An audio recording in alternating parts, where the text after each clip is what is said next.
নমস্কার বন্ধুরা, কেমন আছেন সবাই? মমস কিচেনের আরেকটি নতুন রেসিপিতে আপনাদের সকলকে স্বাগত জানাই।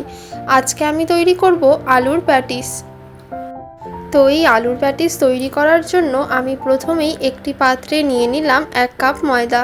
তারপর এর মধ্যে নিয়ে নিলাম কিছুটা পরিমাণে নুন আর সাদা তেল। তারপর এটিকে হাত দিয়ে ভালোভাবে মেখে এটিকে ময়াম দিয়ে নিতে হবে। তারপর এটিকে এইভাবে হাত দিয়ে একটু চেপে দেখতে হবে এটা এরকমভাবে দলা পাকাচ্ছে কিনা, তাহলে বুঝবেন যে ময়াম দেওয়া হয়ে গেছে। তারপর এর মধ্যে নিয়ে নিতে হবে কিছুটা পরিমাণের জল। তারপর এটিকে ভালোভাবে মেখে নিতে হবে। অল্প অল্প করে জল দিয়ে ভালোভাবে মেখে নেওয়ার পর তারপর এটির 4টি লেচি তৈরি করে নিতে হবে। তারপর এটিকে আমি সাইড করে রেখে দেব। এবারে আমি আলুর পুরটা তৈরি করে নেব। এটি তৈরি করার জন্য আমি প্রথমে একটি কড়াইতে সর্ষের তেল গরম করে নিয়ে তার মধ্যে সেদ্ধ করা আলু দিয়ে দিলাম। তার মধ্যে দিয়ে দিলাম কিছুটা পরিমাণের নুন, হলুদ গুঁড়ো, জিরে গুঁড়ো আর দিয়ে দিলাম গোলমরিচের গুঁড়ো। তারপর এটিকে ভালোভাবে মিশিয়ে নিয়ে আমি বেশ ভালোভাবে নাড়িয়ে নেব এবং আলুটা একটু ভাজা ভাজা করে নেব। তারপর আমি সেই লেচিগুলো নিয়ে নিলাম। এবারে সাদা তেল মেখে নিয়ে এগুলিকে আমি ভালোভাবে বেলনির সাহায্যে বেলে নেব।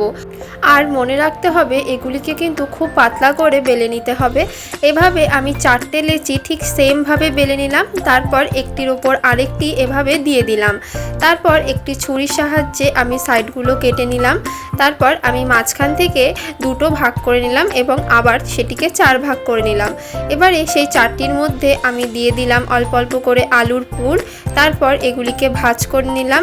এবারে একটি কড়াইতে সাদা তেল গরম করে নিয়ে আমি প্যাটিসগুলো ছেড়ে দেব।